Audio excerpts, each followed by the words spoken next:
Global expertise from San Fran to China. We are core consultants, not your average miner.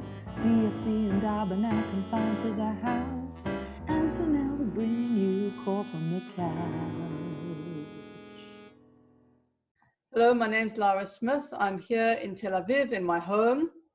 Under lockdown, I'm joined by John Newell from Golden Sky Minerals. I presume also under lockdown in Vancouver? Yes. Great, great. So John, how are you? Maybe you can tell us a little bit about Blue Sky Minerals and what you've been up to during this period. Okay, well, I was fortunate enough to get the tap on the shoulder back in November to be the president and CEO of what was called Lucky Strike Resources, and the shares were rolled back, so I took over after that, and so I just recently changed the name to Golden Sky Minerals Corp.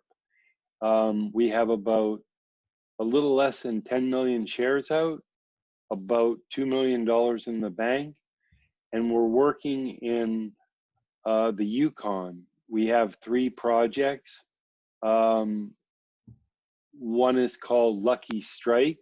That was the sort of flagship property sandwiched kind of between White Gold's properties and Newmont's coffee property that they inherited when they took over Goldcorp. And we have the hotspot, which is sort of next to Kenorland Minerals and Freeport, McMoran's. Yeah, right on the Alaska-Yukon border. And then we have a project called Bullseye, which is right next to K2 Gold, that's getting a lot of joy in drilling. And so we've got the property that's kind of contiguous to K2. And we're going to try and do some work on Hotspot and Bullseye this year. We've applied for some work permits up there, and we'll just see what happens. But we're pretty excited. We're also, we're also trying to get into Ontario, because we'd like to try to find some properties to drill in Ontario later this year or next year. So we're in negotiations and talking to companies about joint ventures and looking at projects in Northern Ontario too. And if I could actually just step back a little bit, back in the 70s, when OPEC raised the price of oil from $3 to $10, Canadians, Albertans, Edmontonians and Calgarians, the entrepreneurs went back into the old fields and discovered new fields, and a great industry was born out of Alberta. And great companies, junior companies like Canadian Natural Resources, were really just at that time penny stocks, and there was a whole bunch of them, and many of those companies were taken over and advanced and did really well, and a whole new industry was born out of that catastrophe back in the early 70s with the big price of oil moving. And I see a tremendous opportunity for junior exploration companies in Canada to do really well in a world that has printed a lot of money to look at, to fend off this COVID crisis. And out of that, these exploration companies are actually drilling for money. That's what I believe. They're drilling for precious metals. And I think that there's a real opportunity for good junior exploration companies, well funded, to go back into the old fields and discover new ones in these very prolific districts in Canada. So I'm very optimistic about the junior exploration space in Canada right now. So that's kind of the theme that Golden Sky and the board at Golden Sky are trying to work towards. Oh, that's a very interesting perspective, because it's almost counterintuitive. One thinks recession and the death of junior miners, and yet you're saying it's actually a great opportunity for junior miners right now. Yeah. That's very well, if you actually go back to the 30s, when Franklin Delano Roosevelt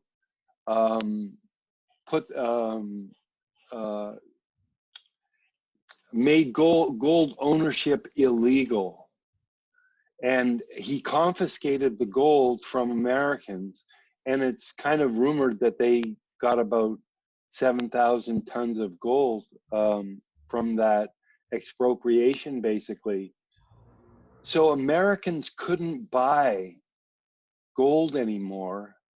So they, in turn, went to places like Canada and bought and helped fund a great industry throughout the 1920s, 1930s, 40s, 50s at a fixed price of gold at $35.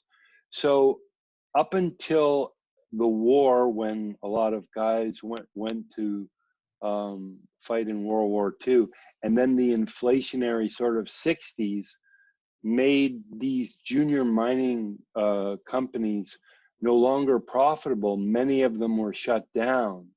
So now with education, new geology, new geophysics, new techniques in drilling, there's a tremendous opportunity to go back to those, quote, old fields or old deposits and see if there isn't more gold. And I think that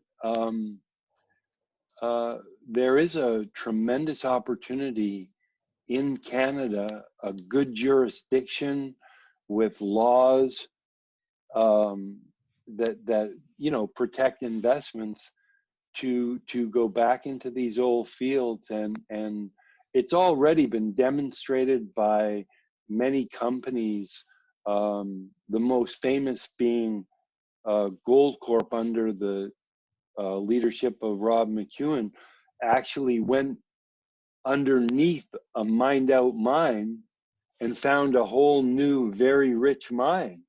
And so that's kind of my dream. That's what I hope that Golden Sky can position themselves into, not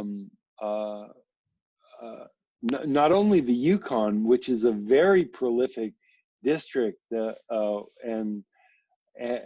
also to see if we can have a company that has drilling all year round. So drilling in the Yukon and then drilling in Ontario. So and try to find one of those exploration plays where we can advance it with a good geological team, and hopefully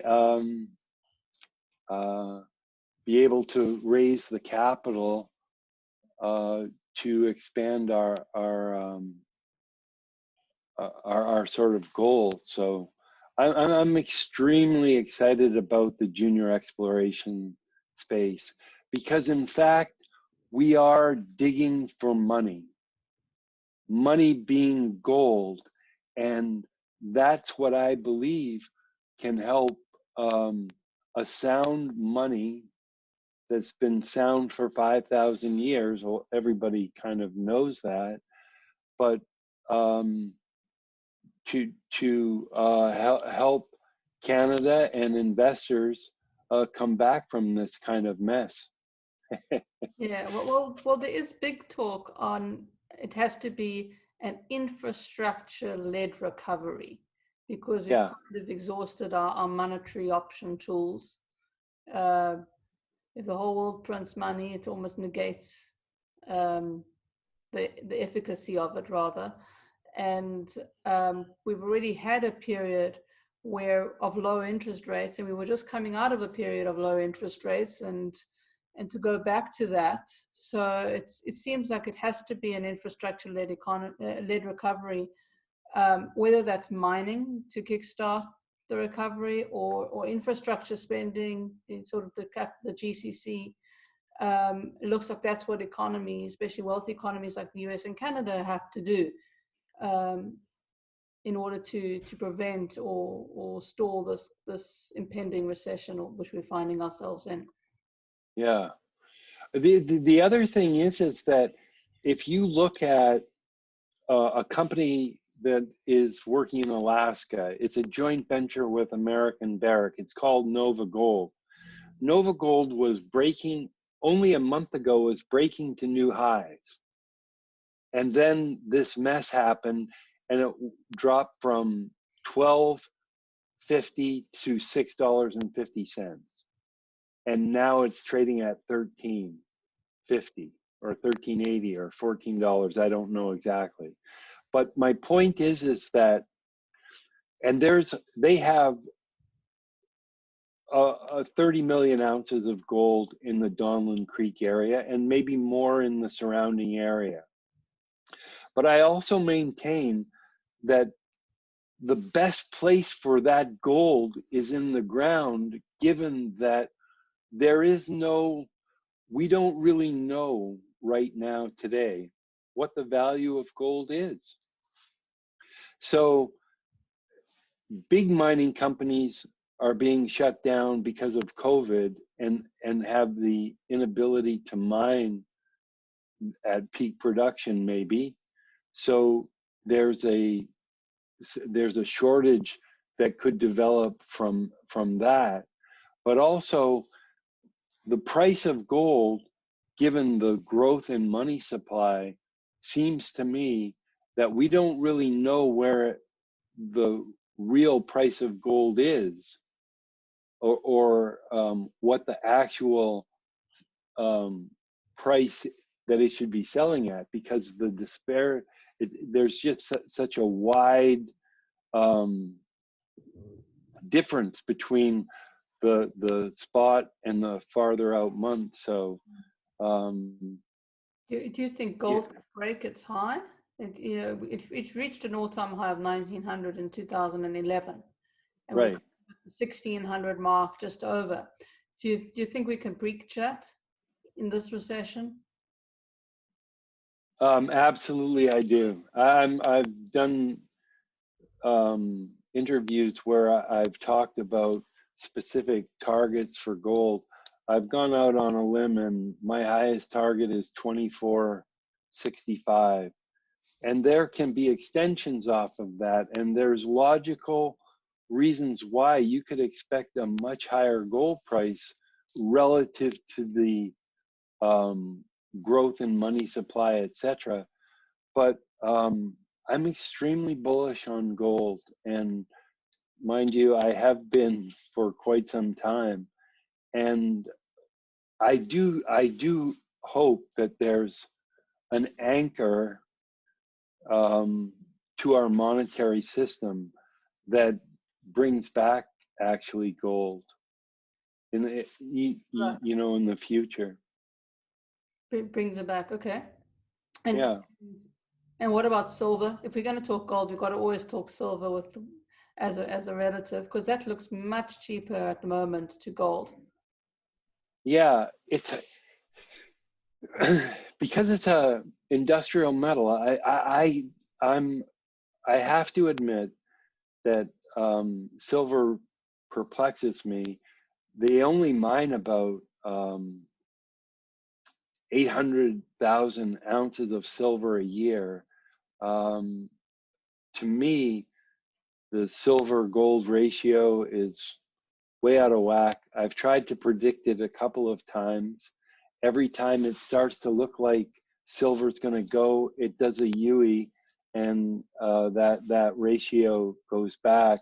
It's traded as high as 130 ounces of silver to buy 1 ounce of gold.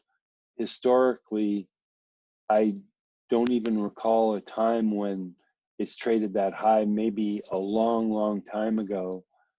So, but I believe silver is a precious metal, and ultimately I believe that it will follow the price of gold, sort of as a, quote, poor man's metal. But that said, I'm especially bullish on gold as a monetary metal. And you can see that with central banks around the world buying gold in really in the last 10, 12 years. They've been adding to their gold stockpile. So I think we're going to need a lot of gold, and companies like a Newmont or of a Barrick that mines, you know, just say roughly 6 million ounces of gold a year, they have to replace that. So the job of junior exploration companies is to find that gold to replace the ever depleting asset of the majors, because they have not been doing a lot of exploration. So therein lies the tremendous opportunity for junior exploration companies. Well, and what's the strategy of Golden Sky Minerals? Is it to remain an exploration company, and then to just get other assets to develop, and then sell those off to larger companies, or do you hope to take one project through? Well, it's no, we just don't have the financial wherewithal to take a project to production. So we'd have to get some help. We would like to advance a project to a point that a partnership makes a lot of sense, and it makes a lot of sense for all parties. We want to work with First Nations, our shareholders, and you know, the government regulations to advance the project. I'll tell you, I'm going to jump out on a ledge, but I want to find a 5 to 10 million ounce deposit in Canada in the next 6 years or less, and I think it's possible. And I think there's a real opportunity there to do it. This is a very underexplored country, just because of the way the price of gold has, you know, been very cyclical. And now we really have the wind at our backs, and the opportunity is really right now. Yeah. And you guys are funded until the end of the year, right? Or beyond that? Yeah. Oh yeah. We've got a lot of we've got a low burn rate. We're not we're trying to keep our costs down, and we're trying to get through this rough patch. But we're also we've applied for some work permits, and we're prepared to get back at it as soon as we're able. And we are definitely talking to other companies about doing joint ventures or taking over some projects, but they have to meet a very strict criteria. A lot of it's jurisdiction. we don't know Mexico or South America or West Africa as well as we know Canada. So we're going to stick to the geographical location that we know the best. Yeah, good strategy. So right now you're kind of waiting for COVID to be over, as most of us are, and then Yeah. you'll be able to draw further. And in the meantime, you've basically been applying for permits. Yeah, we've applied for permits and grants, and just keeping the lights on and hoping this thing goes away, and then we can get back at our task of finding money. Absolutely. Absolutely. Well, best of luck with that. If you have any other comments before we go. No, it's just been, thank you very much for having me, and it was a pleasure to talk to you today. Pleasure to speak to you. Thank you so much for your insights, and best of luck with Golden Sky Minerals. All right, thank you. Thank you. Take care. Be safe. All right, bye-bye. Bye.